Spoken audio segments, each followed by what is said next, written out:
Hey, everybody, and welcome back to another deep dive. I was reading some stuff the other day, and it really got me thinking about the link between alcohol and cancer risk. It seems like every other week there's a new headline about it. Right. Like, we all know there's some connection there. But with the U.S. Surgeon General calling for warning labels on alcoholic beverages, it feels like this is something we should be talking more about, you know? Absolutely. I think it's one of those things that we kind of push to the back of our minds.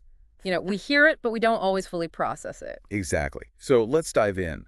Um, when we talk about alcohol and cancer risk, Mhm. what's the underlying science?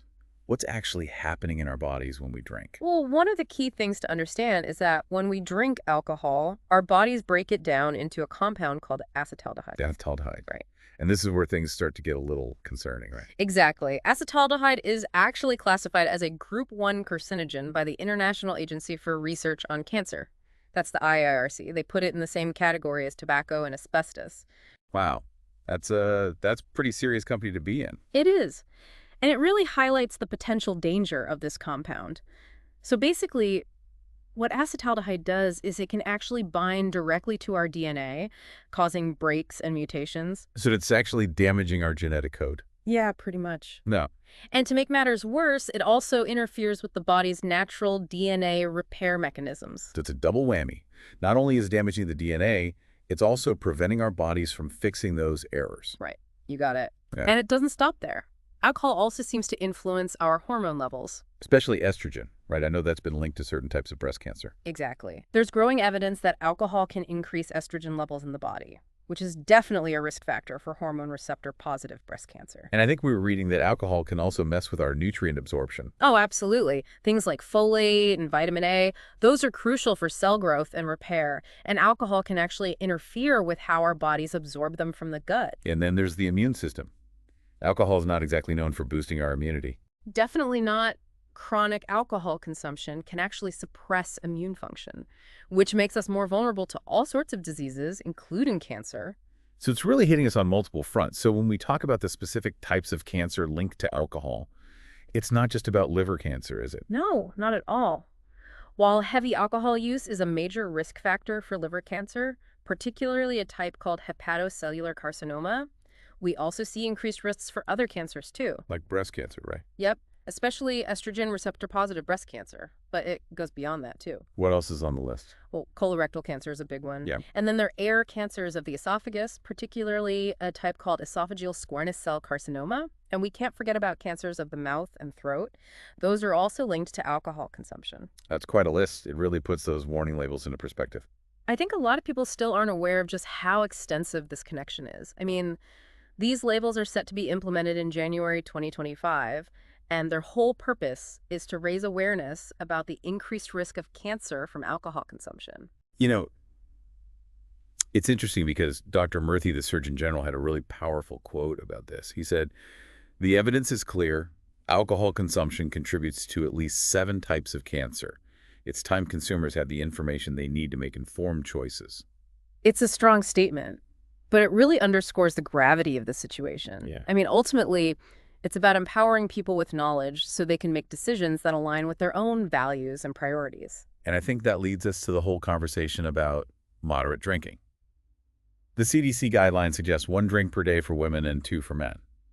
But is there really a safe level when it comes to cancer risk? That's the million-dollar question, and it's something that researchers are still actively investigating. While those CDC guidelines provide a general framework, newer studies are suggesting that even small amounts of alcohol might not be entirely risk-free, especially when it comes to certain cancers like breast cancer and colorectal cancer. So even that occasional glass of wine with dinner. It's possible that even those seemingly moderate amounts could have an impact over time. The research is still evolving, but it's definitely something to consider. I remember reading a story about a woman named Linda. She was a breast cancer survivor, and she talked about how she never realized that her occasional drinking could have contributed to her diagnosis. It was a real wake-up call for her, and it made her completely reevaluate her lifestyle choices. It's so easy to fall into that trap of thinking, it won't happen to me, or I only drink moderately, so I'm fine. But stories like Linda's are a powerful reminder that even small amounts of alcohol can potentially have an impact, especially when it comes to something as complex as cancer development. It's a good reminder that we can't control everything, but we can control the choices we make. And for some people, that might mean cutting back on alcohol, while for others, it might mean making no changes at all. It's about having all the information and then deciding what feels right for you personally. Exactly. It's about making informed choices that align with your own individual values and priorities. And the good news is that there are so many amazing alternatives to alcoholic beverages these days. Sparkling water with a squeeze of lime, herbal teas, delicious mocktails. There are tons of options that allow you to enjoy the social aspects of drinking without the alcohol. I love that. It's not about deprivation. It's about finding alternatives that you genuinely enjoy and that support your overall well-being. Exactly. And if you're curious to learn more about this whole connection between alcohol and cancer risk, Yeah. we've got some incredible resources linked in the episode description. There are some fascinating books out there like Drink, The Intimate Relationship Between Women and Alcohol, This Naked Mind, Control Alcohol, and Alcohol Explained. And of course, if you're finding this conversation valuable, hit that subscribe button to stay tuned for more deep dives like this one. We've got so much more to explore, and we're always excited to share what we're learning. Absolutely. So stay tuned, folks. We'll be right back. It's wild how much there is to think about with this. It's not just about the physical effects of alcohol. There's a whole mental and emotional side to this, too. Oh, absolutely. The research on the connection between alcohol and our mental well-being is really fascinating. It really is. Like I was reading about how alcohol can impact our sleep quality, Yeah. our stress levels, anxiety, even depression. It's complex, right? It's not always a straightforward cause and effect. Right. But it does seem like there's some kind of link there. You know, what's interesting to me is how alcohol is often marketed as this way to relax and unwind.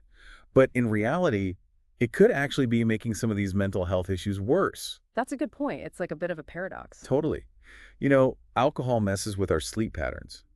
And when our sleep is off, it can impact our mood, our energy levels, even our ability to think clearly. Right. And then there's the whole neurotransmitter thing. Alcohol can throw off the balance of those chemicals in our brains, which can definitely play a role in feelings of anxiety and depression. It's like we're using alcohol to cope with stress or social awkwardness, Hmm.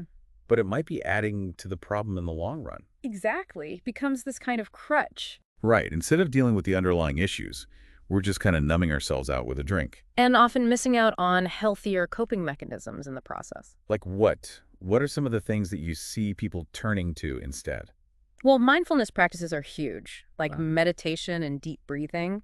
Those can be incredibly helpful for calming the nervous system and reducing stress. I can definitely see that. Yeah. And what about exercise? Oh, exercise is fantastic. It releases endorphins, it boosts mood, Yeah. and it can even be a social activity if you join a class or something. So many benefits. It's like a win-win. Right.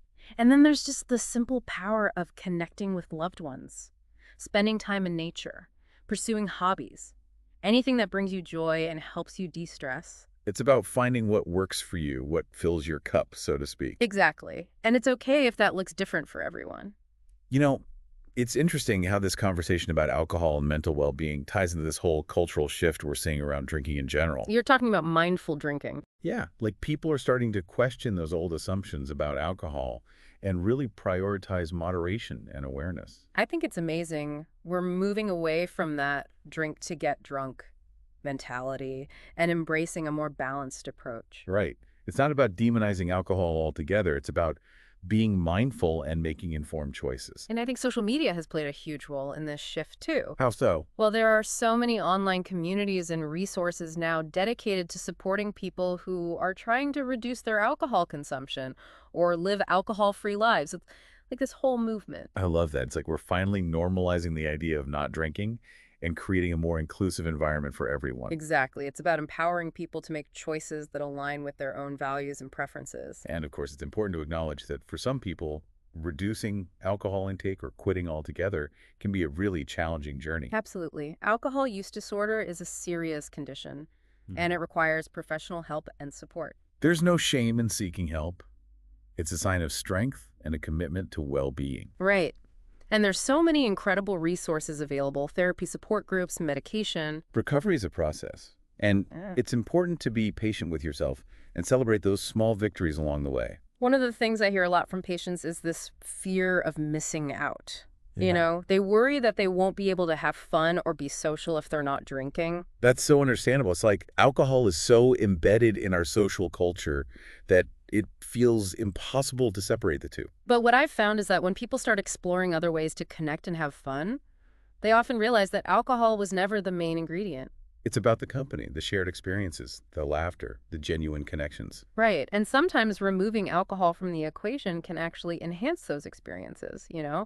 It allows for deeper connections, more genuine conversations, memories that aren't clouded by intoxication. It's about being present in the moment without needing a substance to alter your state of mind. It's a beautiful thing. And it's a reminder that true joy and connection come from within, not from the bottom of a bottle. You know, it's amazing how far we've come in this whole conversation about alcohol.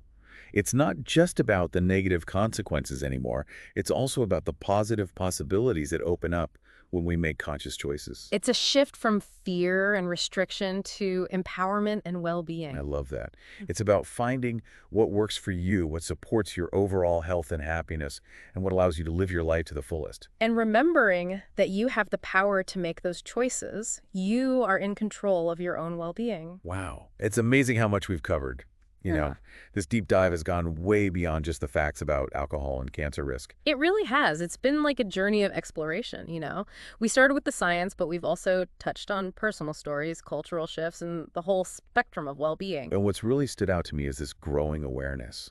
There are so many people out there who are really questioning their relationship with alcohol and making conscious choices that align with their own values. That's what it's all about, right? It's about empowering people to take ownership of their choices and define what well-being means for them. It's like there's no one-size-fits-all approach when it comes to alcohol.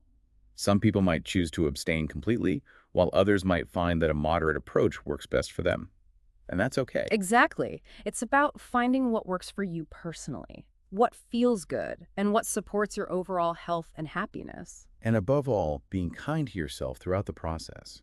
There's no judgment here. It's a journey of exploration and self-discovery. And it's a journey worth taking. Because knowledge is empowering. The more we understand about how alcohol impacts us, the better equipped we are to make informed decisions. So true. If you're feeling inspired to learn more about the things we've discussed today, be sure to check out the resources we've linked in the episode description. There's some great information out there. And speaking of learning more, if you've enjoyed this deep dive, we encourage you to hit that subscribe button. We've got so many more deep dives coming your way, and we're always exploring new topics and digging into the things that matter most to our listeners. So until next time, stay curious, stay informed, and stay empowered. Cheers to a healthier and more informed world. Cheers to that.